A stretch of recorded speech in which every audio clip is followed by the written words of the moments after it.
because one person who might be regarded as the most blasphemous person over the past decade would be Julian Assange. Very blasphemous what are they, the NSA or the CIA or the FBI? You've gone right against the I don't know what Bible they have, the globalist Bible, maybe the lizard Bible, whichever Bible it is. So I think he's not doing very well, Julian. I think he's in a British prison right now. We had a brief. I shot it at you. You said Julian was a hero. Is that still your opinion? Oh, absolutely. Why don't you give us your thoughts, and also why don't you tell us? Why don't you give us a bit about the military angle? Because the thing that's most often thrown against Julian is that he put like military lives in danger. How do you respond to that and still and reconcile that with your love for Julian? Sure. First thing we have to understand, there is no stasis. There's no stability in this. Life is a push and shove. It's a constant push and shove. Okay? And so you've got the absolute need for national security secrets to remain secret. But then occasionally you need the absolute ability for somebody to come out and go, this is rotten. This is really rotten. Now, how you deal with it it requires delicacy, because the guy that says something, lets something out, the cat out of the bag, has to be held to account. But in such a way that if he has done the wrong thing the wrong way for the wrong reasons, he's a spy and he wants to dismantle the covert network in another country, then he should be locked up for good. But if he's actually released information, the right information the right way for the right reasons, because the country is being sold out, then he still has to go through the legal processes. He doesn't get a pass. As I said on TV recently, if you can't do the time, don't do the crime. This requires a big set of onions, let's say, to do this. And Julian's got the biggest set out there, because he didn't do it for profit. He didn't do it for any reason other than you should know what's being done in your name. So, like Trump, he's a global hero that in future history they'll be writing about these two heroes called Trump and Assange. Now, that there is pain to go through along the way, because the moment he was accused of putting operatives at risk, I sort of went, my instinct was, yeah, that's not good. But then you look at who's saying it. It's all the people that were being revealed by what he said. So all those characters in the US, the deep state that we all know about, they were the ones that were put at risk. And they were making the allegations, and that's why they wanted him shut down. Because he was giving away stuff for free. He wasn't making money on this. He just wanted us to know what was being done in our name. And I can guarantee there's a bunch going on in Australia that if Australians knew what was being done in their name, they'd be happy to look after an Assange-type character as well. But once again, it's this push and shove. If you release the information, you better have done it the right way and for the right reasons, and you'll eventually be exonerated. There will be pain for you. That's got to happen, because we've got to put them through the ringer to make sure that we weren't compromised by spies. Yet on the other hand, we've got the Chinese the Chinese company Huawei, who are you? You know, putting chips in our security systems in Canberra, and nobody said boo. You know, no, he's a hero, but he's got to go through the ringer, and that's the price you pay for doing something heroic. There is nothing but pain. Okay.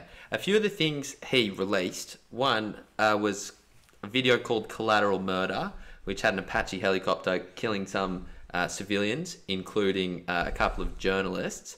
There was also in the Iraq war logs records of, I think, 66,000 civilian deaths, which is way more than what had been reported before. And also the recording of, I think, like 700 deaths of civilians going through just checkpoints in the Middle East. Do you think that should have any broader policy implications for, or do you think that says anything about Western armies in the Middle East? I'm not familiar with the exact examples you cite, but for the purpose of argument, let's say that were Allied armies that were responsible for those deaths. If that is true, then the individuals that did it need to be held to account. And the second lesson is we need to fight better and smarter. Now, fortunately, in the old days were pretty rudimentary. He doesn't look right, blow his head off, no problem. We have the capacity to put up drones with facial recognitions, confirm the exact identity of the target, and if we need to, we take them out. So there are technical solutions to blunt force trauma that used to be applied.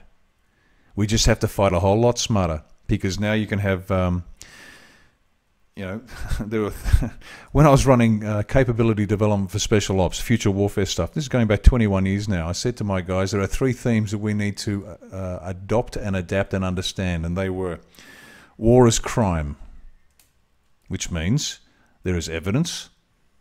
There are fingerprints we need to take to make sure we got the right guy. The right guy shot the right person for the right reasons. So we have to adapt to that. That was the first one. The second was war is entertainment, meaning not that it's entertaining, but the public now gets to see this every night on their TV. So we better fight in a way that when the public sees what we've done, they go, yeah, that's all right. I've got no problem with that.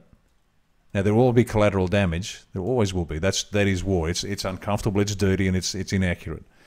But we have to be able to put it up on screen and say, this is what we've done and this is why we've done it. And the third theme that I picked up, and this is 21 years ago, was war is business. We've got to understand that too. There are a lot of people making money out there, and we don't go to war for the right reasons. And we've got to make sure that we're not on that end of the stick. So yeah, there's a lot to learn from this. We have to grow and adapt and grow and adapt and keep on growing and adapting to do this right. But to think that Assange did something wrong because he revealed that, absolutely not.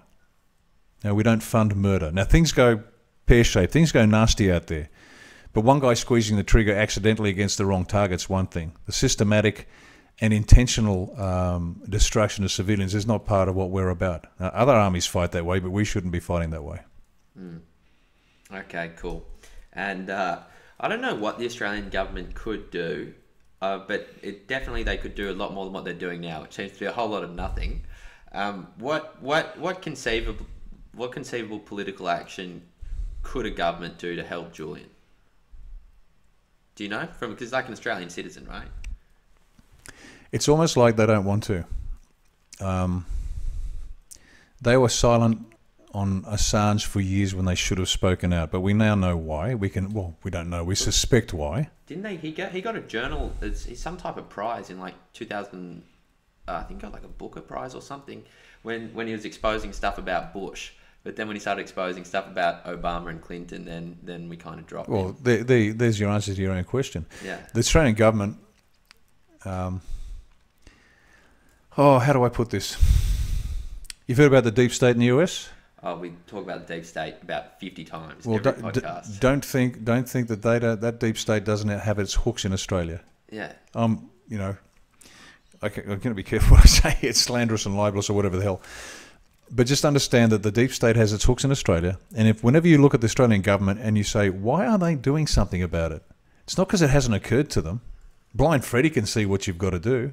I mean, they went to more trouble to get Schapelle Corby assistance than they did Julian Assange. Now, why is that? Now, you've got to suspect that maybe it wasn't in their interest to help him, because maybe he had dirt on a whole bunch of people. Now, I'm sure that what was released about the US, it'd be lovely if 8chan or 4chan or somebody else or WikiLeaks put out some dirt on Australia, and Australian population could see exactly what their politicians are made of.